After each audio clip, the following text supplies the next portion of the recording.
آج چونکہ نوروز کے حوالے سے جا بہجا جشن کا ایک سما ماحول ٹورنامنٹ اور دیگر پروگرامز وغیرہ ہے، تو اس حوالے سے کچھ گفتگو انشاءاللہ آپ لوگوں کی خدمت میں عرض کروں گا مختصراً۔ سب سے پہلی بات تو یہ کہ آپ علماء کرام سے گزشتہ کئی سالوں سے مسلسل سنتے آ رہے ہیں کہ یہ جو نوروز کا جشن ہے یا جو نوروز کی عید ہے، اس حوالے سے اسلامی تہذیب اور اسلامی ثقافت میں اس کا کتنا تذکرہ ملتا ہے، یہ ایک سوال بنتا ہے۔ دیکھیں، سب سے پہلی چیز آپ اس بات کو ذہن میں رکھیں، جو تہذیب اور ثقافت ہوتی ہے بنیادی طور پر تہوار جو تہذیب کا حصہ ہے، یہ بنیادی طور پر دو قسم کے ہوتے ہیں۔ ایک تہوار اسلامی تہوار ہے اور ایک تہوار جو ہے وہ علاقائی ہوتے ہیں۔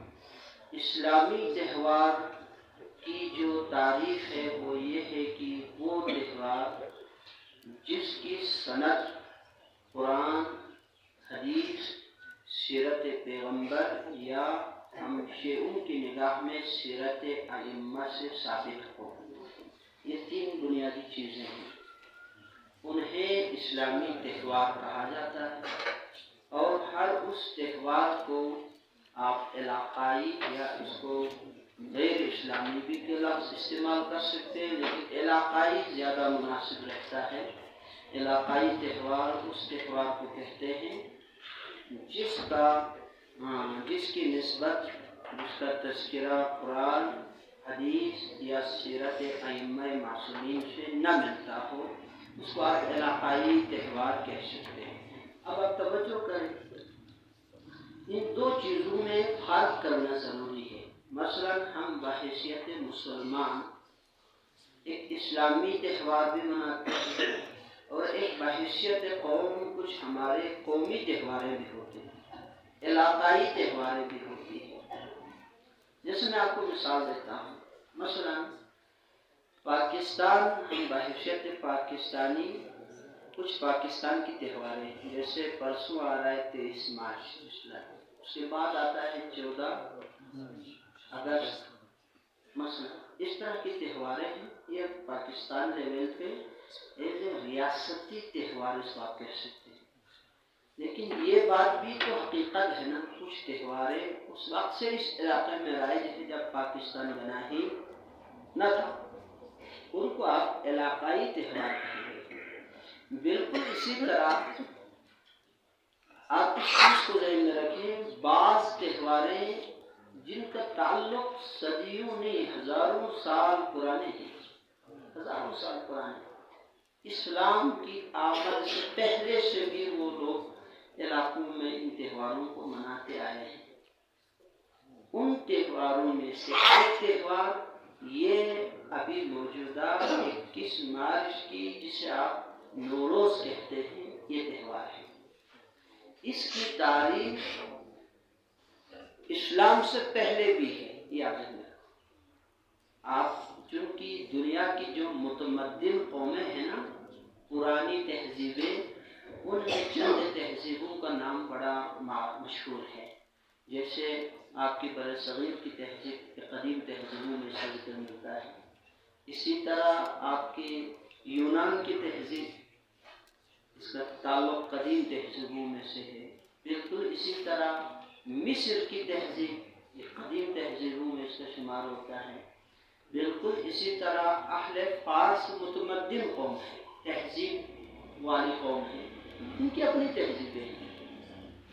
تو آپ دیکھیں، اہل فارس کی تاریخ اٹھا کے دیکھیں، ان کی تہذیب کا اگر مطالعہ کرے تو بندہ اس نتیجے تک آرام سے پہنچ سکتا ہے، یہاں تک کہ پیغمبر کی ولادت سے پہلے بھی ان کے ہاں اس دن کو ایسے عید منانے کا سلسلہ تھا۔ یہ بات سمجھ آ رہی ہے نا؟ یعنی تاریخی حوالے سے بھی نبی کریم علیہ السلام کی ولادت سے پہلے، کیونکہ ہزاروں سال پرانی تہذیب ہے، ان کی ہزاروں سال پرانی تہذیب ہے، تو وہ لوگ اس وقت بھی 21 مارچ کو ایز اے جشن بہاران مناتے تھے. وہ سلسلہ اسلام کے بعد بھی رہا، اب بھی جاری ہے. ایک چیز تو یہ آپ ذہن میں رکھو، نمبر 1. دوسرے نمبر پر نوروز کے حوالے سے آپ اس بات کو ذہن میں رکھیے، بڑا آسان الفاظ میں عرض کر رہا ہوں. وہ یہ ہے اسلامی تہذیب کی کچھ خصوصیات. اب وہ تلاش کرے تو اس عید جسے ہم عید نوروز کہتے ہیں نا، اس کے اندر وہ خصوصیات نہیں ہیں. اسلامی تہذیب کی خصوصیات میں سے ایک خصوصیت یہ ہے کہ جو اسلامی تہذیب اور ثقافت اسلامی تہوار ہے، وہ تمام کے تمام تہواریں قمری مہینے کے حساب سے ہیں. قمری سال جسے کہتے ہیں آپ چاند کے حساب سے. اور اس کی خصوصیت یہ ہے کہ وہ بدلتے رہتے ہیں. جیسے ہمارا محرم کبھی گرمیوں میں آتا ہے تو کبھی سردیوں میں، اور ایون جو ابھی رمضان آ رہا ہے، تو اسلامی مہینے کی جو گردش ہے وہ موسم کے حساب سے نہیں ہوتا. اور اسلامی جتنی بھی تہواریں ہیں اس کی بیس اور بنیاد قمری یعنی چاند کے حساب سے ہے، سورج کے حساب سے. یہ آپ لکھ لو. آپ کو کوئی ایسا تہوار، آپ محرم مناتے ہیں، محرم کس مہینے کے حساب سے مناتے ہیں؟ چاند. رمضان کے روزے چاند، رمضان کی عید چاند، قربان کی عید چاند. یہ کون سا اسلامی تہوار ہے جو آپ وہ کیا ہے مارچ کے حساب سے منا رہے ہوتے؟ عقل میں آنے والی چیز ہے نا، آرام سے سمجھ میں آنے والی چیز ہے. جب ہر چیز چاند دیکھ کر ہی رکھتے ہیں، چاند دیکھ کر، مثلا سب سے بڑا آپ اس کو کہہ سکتے ہیں خود روزہ، چاند دیکھ کے کھولو، چاند دیکھ کے روزہ رکھو، یہ حکم ہے. چاند سے ابتدا اور چاند پر ہی اس کی انتہا. اور اسی طرح محرم ہمارا اسلامی تہوار ہے، چاند سے شروع ہوتا ہے، چاند پر ہی اس کے اختتام ہوتا ہے محرم. یہ سب سے آسان چیز جو آپ کو سمجھ میں آتی ہے. اور وہ سیزن بدلتا ہے. محرم کبھی آپ دیکھیں گرمیوں میں بھی، کبھی بہار میں بھی، کبھی خزاں میں بھی، کبھی سردیوں میں، کبھی یہ تو چلتا ہے. یہ کون سا اسلامی تہوار ہے جو 21 مارچ سے نہ آگے جاتا ہے نہ پیچھے آتا ہے اسلامی تہوار. تو یہ ہونے والا ہے ہی نہیں ہے. اس بات کو ہم نے آسان سے سمجھ میں آنے والی چیز. ایک تو یہ ہو گیا، کلیئر ہو گیا نا. ہاں ایک تو یہ. دوسری بات یہ جو اسی تہوار کے حوالے سے صلوات پڑھیں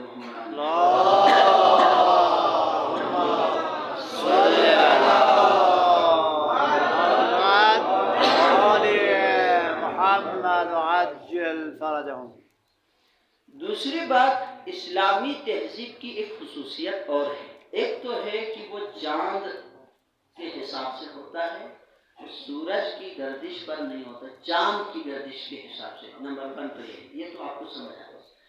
دوسری خصوصیت اسلامک تہذیب کی یا ثقافت کی یہ ہے، اس کی سب سے بڑی خصوصیت آپ اس کو سمجھ سکتے ہیں، وہ عالمگیر، عالمگیریت اس میں ہوتی ہے. عالمگیریت کا مطلب کیا ہے آپ کو سمجھ آیا؟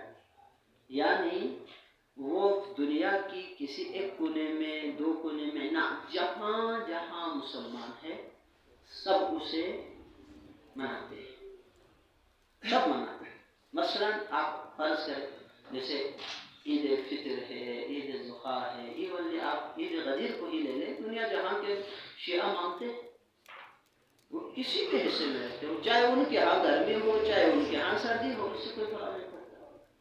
ابھی اگر آپ اس کو اسلامی تہوار فرض کریں تو پھر اس کا مطلب ہے کہ دنیا بھر میں ہونا چاہیے تھا، جو کہ نہیں. کہاں پر ہے اس کا مرکز، محور کہاں پر ہے؟ اہل فارس ہے. صرف ایران نہیں، اہل فارس.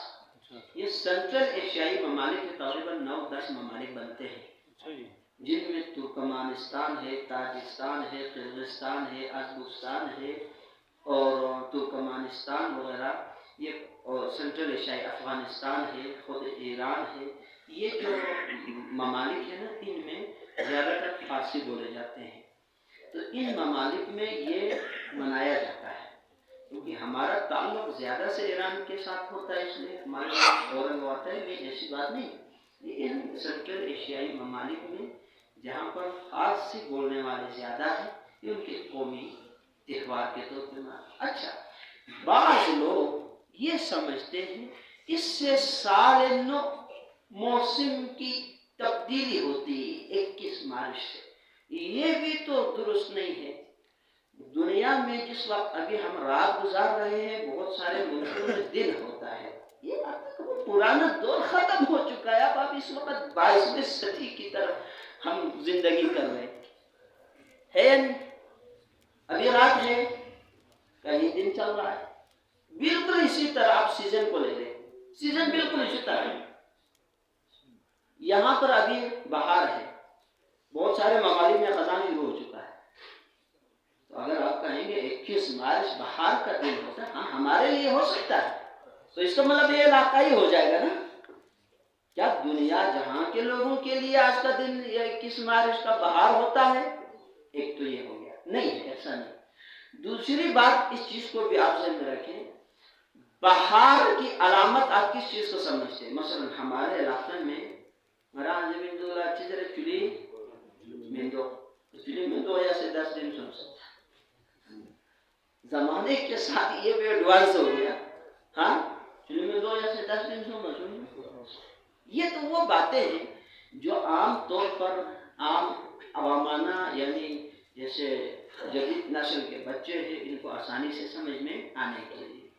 لیکن سب سے بڑی بات تو یہ ہے، ہمارے لیے کسی بھی امام کی سیرت سے یہ ثابت نہیں ہے کہ انہوں نے 21 مارچ جسے آپ نوروز کا دن کہتے ہیں، اس دن کو ایسے عید منایا۔ ہمارے لیے سب سے اتھینٹک چیز تو وہ ہے، وہ نہیں ہے کہیں پر نہیں۔ ہاں شیخ عباس قمی علیہ الرحمٰن نے مفاتیح الجنان میں، آپ کے گھروں میں بھی مفاتیح ہے، ذرا جا کے دیکھیں، انہوں نے نوروز کے اعمال لکھے ہیں، نوروز کے اعمال، اس کی فضیلتیں لکھی ہیں، کہا کہ اس دن آدم تو جو توبہ ہے وہ قبول ہوا، نوح کی کشتی کوہ جودی پر ٹھہر گیا، یعنی نجات پایا، اس دن فلاں نبی کو یہ ہوا، فلاں کو یہ ہوا، فلاں کو وسیع ملا، فلاں کو رسالت ملی، فلاں کو نبوت ملی، کرتے کرتے اس کی اعمال، اس کے فضائل بیان کیا۔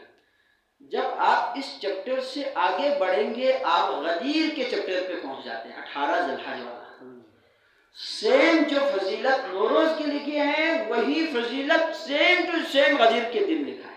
اب یہ میں آپ کو ایک بات سمجھا رہا ہوں، آپ اٹھا کے دیکھ سکتے ہیں، یا کہ گھروں میں ہے نا مفاتیح، اب اسے اٹھائیں، یعنی جو اعمال، جو فضائل نوروز کے دن کا لکھا، وہی اعمال، وہی فضائل غدیر کے دن کا بھی بالکل سیم لکھا ہوا ہے۔ اس پر بعد میں تحقیق کرنے والے علماء نے یہ فرمایا کہ 632 ہجری جو نبی اکرم صلی اللہ علیہ وسلم نے حجۃ الوداع کیا تھا، 632 ہجری پیغمبر علیہ السلام نے آخری حج کیا تھا، جس پہ خطبہ ارشاد فرمایا تھا، وہ غدیر والا ہے۔ کہتے ہیں اتفاقاً اس سال 18 ذی الحج کا دن جو تھا، اتفاقاً وہ 21 مارچ کا ہی تھا۔ اب بات سمجھ آیا؟ یہ ایک اتفاق تھا، جیسے ہو سکتا ہے 21 مارچ کو 10 محرم ہو جائے، یہ بھی تو ممکن ہے نا، چینج ہوتا ہے، ہاں کیونکہ یہ بدلتا نہیں، اسلامی مہینہ بدلتا ہے، تو یہ چیز آپ، یہ بات تو آسانی سے سمجھ میں آنے والی چیز ہے۔ فرماتے ہیں اس کا مطلب یہ ہے جو فضائل نوروز کے دن کے بیان ہوا ہے، وہ اصل نوروز کے دن کے نہیں، وہ غدیر کے دن کے ہیں۔ جو اعمال بیان ہوا ہے وہ سارا کس کے ہیں؟ غدیر کے دن ہے، لیکن اتفاق یہ ہے جس سال پیغمبر نے یہ عمل کیا تھا، غدیر میں یہ خطبہ ارشاد فرمایا تھا، وہ اتفاقاً 21 مارچ کو ہی 18 ذی الحج کا دن بنا۔ تو اس لیے لوگوں نے سوچا شاید یہ جو فضیلتیں ہیں، یہ اعمال ہے، یہ 21 مارچ کا ہے، جبکہ 21 مارچ کا نہیں ہوتا، یہ 18 ذی الحج کا ہے۔ تو لہٰذا اس بات کو آپ ذہن میں رکھیں، یہ ایک نکتہ ہو گیا۔ البتہ یہ تو اسلامی جشن نہیں کہا جا سکتا، لیکن اس کا مطلب یہ بھی نہیں کہ یہ حرام ہے۔ ٹھیک ہے، بہار آتا ہے، اس سیزن میں آتا ہے، خوشی منانے میں، یا بچے ہیں وہ اس طرح کے جیسے ایک عام دنوں سے ہٹ کے اس میں خوشی کے اظہار کرتے ہیں، اس کا کوئی اتنا وہ نہیں ہے کہ جسے حرام ہو جائے، اسلام سے نکل جائے، نعوذ باللہ، کوئی ایسی بات نہیں ہے۔ ہاں، عام حالت میں آپ خوشی مناتے ہیں، بہت اچھی بات ہے۔ البتہ میں جوانوں کے لیے ایک جملہ ضرور عرض کروں گا، بہار، یہ جو سیزن ہے نا، سیزن بہار، اس میں اگر آپ لوگ ایکٹیویٹیز کرنا چاہتے ہیں تو سب سے بہترین ایکٹیویٹیز یہ ہے، فارغ اوقات میں ماتی بلتیس کا یہ جملہ چکدوینجو جو آپ کو بیارواق نہیں زمین ہے، بیارواق یولا زمین من جو ہیس کم زو ویشن وچک سین تو نخلو میں وقت کو یوئندہ ہے، ہاں یہ آپ کیوں نہیں کرتے؟ اس دور ہے الحمدللہ بہت سارے یعنی جشن منا رہے ہیں، ایک اجتماعی سوچ کے تحت آپ جائیں فارغ اوقات میں، دو تین اگر 20 40 جوان ہیں، یہ اگر دو بھی چھوٹے پودے لگائیں گے تو کم سے کم 60-70 پودے تو ہو جاتا ہے، آپ 100 لگائیں گے تو وہ ہزاروں میں چلا جاتا ہے۔ تو یہ چیز ہے اس ٹائم پہ کرنے والا کام، یہ اس ٹائم پہ کریں، درخت لگائیں، آباد کریں، سبز و شاداب بنائیں، جس سے آکسیجن و دیگر کئی ایسے مسائل ہیں جو ماحولیاتی مضرات جسے کہتے ہیں، ان سے انسان کو بچایا بھی جا سکتا ہے۔ یہ ہے اس سیزن میں کرنے والے ایکٹیویٹیز۔ کھین تھلوا کی ویسے فان نام تو سسن کھین تھلوا کھیرت نارا دے کھیرت میں جو دیوی شخصی دیگر تھلوا بھی نولے کسر یا دی قوم جوان کو نتیان سنبا بھی سلے کسر بازار سو سے نام تھونے مننا سنیمی کن گانت نبسوری مکن بان کو حساب کو تھلوا کھیرت کسر اتنا سنس شعور دی قومی جوان کو نیے اندر پیداوار وسط باہر حال کی جو گاماتے ہیں، ٹورنامنٹ گئی لو، جشن گئی لو، یہ کرتے وہ کرتے نا۔ یہ سیزن جو ہے آپ اس سیزن سے فائدہ اٹھائیں، خالی جگہ 1 انچ خالی مت رکھیں، 1 انچ خالی مت رکھیں۔ زمینیں ہیں لوگوں کے پاس، مجھے پتہ ہے، خالی پڑا ہوا محنت نہیں کرتے۔ اب یہ بہترین سیزن ہے، اب لوگوں کو چاہیے اپنی توجہ اس طرف مبذول کریں۔ خدا تعالیٰ سے دعا ہے کہ پروردگار ہمیں دین اسلام کو پڑھنے، سمجھنے اور اس پر عمل کرنے